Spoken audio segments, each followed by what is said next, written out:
Bonjour.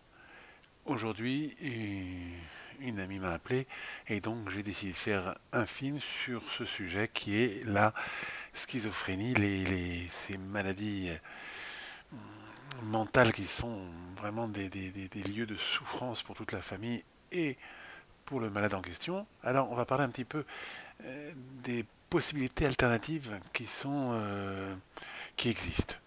Alors, dans le domaine de la schizophrénie, donc on va pas décrire ce qu'est la schizophrénie, que ce soit les hallucinations, les gens qui parlent du coq à l'âne, qui commencent à avoir des comportements qui sont complètement inadéquats. En général, c'est diagnostiqué. La première chose que je devrais dire, c'est surtout faire attention. Il ne faut pas jouer avec les médicaments et les traitements. Je suis d'accord que peut-être les neuroleptiques, etc., qu'on donne, ce sont des médications qui ne sont pas des plantes. C'est des vrais médicaments, psychotropes. Mais ça ne peut pas se changer comme ça, s'arrêter comme ça ou ne pas donner. Vous savez, j'ai eu l'occasion de voir une fois, quelque part, dans un pays étranger, un, quelque chose qu'on ne voit plus aujourd'hui, un service de psychiatrie où il n'y avait pas de neuroleptique. Dans un service de psychiatrie habituel, vous allez voir beaucoup de gens qui bougent pas, qui sont comme ça sur leur. C'est vrai, mais lorsqu'on va commencer à essayer de les stimuler malgré des médicaments qui les ont beaucoup fait diminuer, et on va pouvoir avoir un dialogue avec eux. La difficulté, c'est le dosage des médicaments. Quelquefois, c'est vraiment le bombardement à l'hôpital et les gens ne bougent plus autant qu'on veut. On a l'impression quelquefois qu'ils sont plus vivants. Mais il fallait voir ce qu'ils étaient avant. Et si vous aviez vu un service, comme moi j'ai vu l'occasion comme j'ai eu l'occasion de le voir, un service où il n'y avait pas de neuroleptique, vous avez l'impression que les gens vont se jeter contre les murs. Il y a une espèce de violence, d'agitation extrême. Alors c'était comme ça aussi, je l'ai vu dans un film aussi, ça a été décrit, je crois, dans un film sur la psychiatrie, je crois que c'est Les Diables ou quelque chose comme ça, où on voyait un hôpital psychiatrique, comment les gens se comportaient, etc. C'était horrible. C'est-à-dire qu'avant les neuroleptiques, le comportement des malades mentaux dans les hôpitaux était totalement une espèce d'enfer incroyable. Alors, est-ce qu'il y a des solutions? Oui, il y a des solutions qui sont alternatives, mais ne faites pas de bêtises. Vous avez des médecins, vous avez un tas de choses. On peut pas. Alors on va essayer d'améliorer. Et puis comme je le dis toujours, ce qu'on espère, c'est arriver et que le médecin va être heureux de constater le changement bénéfique. Et j'espère qu'il y aura la guérison pour tous ceux qui ont des malades mentaux de ce type dans leur maison, parce que c'est vraiment, je connais la souffrance que cela représente et c'est très important. Alors toutes les solutions, il y a beaucoup de solutions. Donc il y a des solutions qui sont les plus habituelles, les plantes. Alors il y a quelques plantes qui sont connues pour avoir un effet dans la pharmacopée indienne, dans la pharmacopée chinoise. Je ne vais pas en parler là-dessus. En homéopathie, il y a plein de remèdes homéopathiques, natromur, etc., qui correspondent à chaque fois à une description d'un certain nombre de signes qui sont là, des signes homéopathiques qui vont permettre de caractériser quelqu'un et de pouvoir lui donner son remède. Alors, je sais que l'homéopathie n'a pas la cote en ce moment, mais moi je peux vous dire, je suis psychiatre depuis des années, je sais que c'est quelque chose qui marche et qui marche très très bien. Alors les imbéciles qui veulent essayer de la détruire, croyez-moi qu'un jour ils regretteront parce qu'ils verront en quoi ils ont aidé certaines industries, sans être un partisan du complot, mais des industries qui cherchaient à s'emplir les poches plutôt que de guérir les gens. Euh, il y a deux remèdes que j'aime beaucoup qui marchent bien en homéopathie dans ces domaines-là, c'est Stramonium et Iociamus. Je vous conseille de les essayer à haute dilution, même quelques jours. Vous essayez ça deux, trois jours pour voir, et vous verrez Stramonium, Iociamus, ça marche très bien. Ensuite, il y a les thérapies qui sont faites avec des remèdes des oligoéléments, des choses comme ça. Alors, il y avait une époque, on écrivait l'istadélie, la pyrodulie, l'histamininopénie, qui décrivait la maladie psychique, en particulier la schizophrénie. Et beaucoup de gens ont eu des résultats avec des traitements de ce type-là, où il y avait des vitamines. Je peux vous en citer, je peux vous en citer. J'en ai pas mal dans un des livres du regretté Joseph Lévy. Hein. Et vous voyez, vitamine C, vitamine PP, vitamine B12, acide pantopénique, acide folique, zinc, manganèse, régime riche en protéines. Alors c'est dans les staminopénies là par exemple. Alors vous savez, il y avait et ça c'est pour les gens qui ont des hallucinations, etc.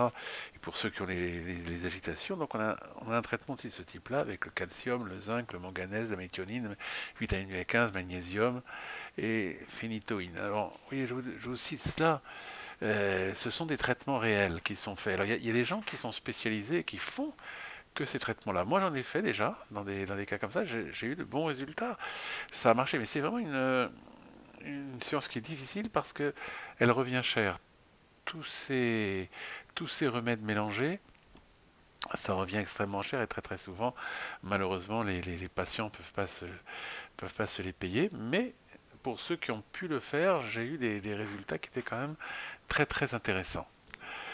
Donc ça, c'est dans ce domaine-là. Ensuite, vous devez penser maintenant à beaucoup de choses dans le domaine alimentaire. L'intestin semble jouer un rôle primordial dans les maladies psychiques. Et de plus en plus, on le voit. Et de plus en plus, ça va se démontrer. Donc, les probiotiques, tout ce qui va améliorer, tout ce qui va changer le microbiote intestinal a une énorme importance. Et bien sûr, diminuer complètement les sucres. Ça, c'est très très important parce que les sucres, pour une raison que j'ignore, mais semblent favoriser vraiment le mauvaises bactéries. Alors, il y a des bonnes bactéries, des mauvaises bactéries. On décrit même un deuxième cerveau au niveau de l'intestin et on a une possibilité de guérison par le biais de ce changement du microbiote. Voilà encore une autre piste que vous pouvez utiliser. C'est important parce que, si vous voulez, je vous comprends, et je vais avoir encore d'autres pistes, mais je vous comprends parfaitement dans votre doute sur les médicaments. C'est difficile. Pour l'instant, c'est l'arme qu'il y a. Il y a d'autres armes et qui, j'espère, marcheront. Elles vont marcher toutes. Et je vous donner encore d'autres pistes. Les médicaments, aujourd'hui, les neuroleptiques, qui sont une invention de quelqu'un qui était honnête, et vous savez, c'est qu'il y avait sa fille qui était sourde, etc. Et il a inventé ça, il a changé complètement la psychiatrie. C'est-à-dire qu'après les neuroleptiques, on pouvait parler avec des gens. On a des gens, j'ai eu des patients, moi, qui, grâce au traitement neuroleptique, pouvaient avoir la vie de famille normale. Je me rappelle même de la femme d'un patient qui m'a dit au téléphone, il m'a dit, docteur, je vous en supplie, ne lui enlevez jamais ces médicaments. Ne les enlevez jamais. Pourquoi? Parce que grâce aux médicaments, qui avaient été quand même fortement dosés à l'hôpital, eh ben, il était calme, il était normal. Mais c'est sûr que c'est pas l'idéal, je suis d'accord avec vous. Regardez dans ces solutions-là. Il y a des choses à faire. Encore dans les autres solutions. Alors vous savez que je suis quelqu'un qui a très très souvent traité avec des traitements alternatifs. Donc dans les autres, encore d'autres solutions, moi j'utilisais énormément les ondes sonores. Les ondes sonores électromagnétiques, c'est quelque chose qui est énorme parce qu'on peut rétablir un fonctionnement cérébral. En particulier, non seulement avec des ondes qui sont soit des binaurales, soit des émissync, etc. Pour ceux qui se sont intéressés aux ondes sonores et aux ondes électromagnétiques, ils vont reconnaître, mais aussi les ondes qui vont d'un côté à l'autre. D'accord, les fréquences alternatives, un petit peu comme le Lefébure le faisait, et ces alternances de fréquences ont une grosse importance et sont très très rééquilibrantes. Donc je les conseille beaucoup. Donc il y a ça, les ondes sonores c'est une solution. J'ai vu une solution qui dernièrement, on m'a dit que bon, des gens qui ont pris du nitroprussate de sodium, euh, pendant 4 semaines, ont perdu totalement, n'ont plus d'hallucinations, n'ont plus de difficultés et se sont bien bien améliorés. Alors c'est un antihypertenseur et qui aurait eu un effet étonnant. Autre chose qui peuvent être étonnantes, en Angleterre, il a été fait une thérapie où on montrait au malade mental un film de lui-même, où dans ce film de lui-même, il se parlait à lui-même à travers l'image dans un ordinateur. C'est-à-dire qu'il se voyait lui-même dans un ordinateur en train de parler, et ça aurait été curatif, ça aurait même fait disparaître des hallucinations auditives. Vous savez, les hallucinations auditives, c'est assez difficile, les gens sont obligés de s'habituer. Alors oui, il y a plein de thérapies alternatives, il y en a tous les jours qui viennent sur le marché. Il y en a qui marchent moins. Moi, j'ai fait des thérapies et j'ai trouvé que j'avais eu de bons résultats avec les ondes, j'avais eu de bons résultats avec d'autres choses, etc. Maintenant, attention, on ne peut pas jouer avec quelqu'un qui a des médicaments et j'espère que vous allez trouver la solution rapidement et facilement. Il y a des solutions.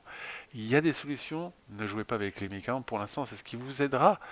Le médicament va vous aider à avoir une stabilité. Je suis d'accord, ça, comme c'est un moteur comme ça qui marche à fond, qui marche à fond, qui marche à fond, le médicament neuroleptique va diminuer, va faire diminuer cette espèce de moteur de machine infernale. Donc ça va diminuer la pression. Et alors, quand la pression diminue, alors on va pouvoir agir avec le patient. Écoutez, je vous espère le plus grand succès dans ce domaine-là. Je tenais à faire cette vidéo parce qu'on me l'a demandé. On m'a demandé ça. C'est important. C'est un peu vraiment, ce serait rentrer dans de la médecine classique et il y aurait beaucoup à parler, beaucoup à dire sur le sujet. Donc ce petit truc court, c'est juste pour vous donner de l'espoir et vous dire faites attention quand même. Et avec l'espoir est possible. À bientôt.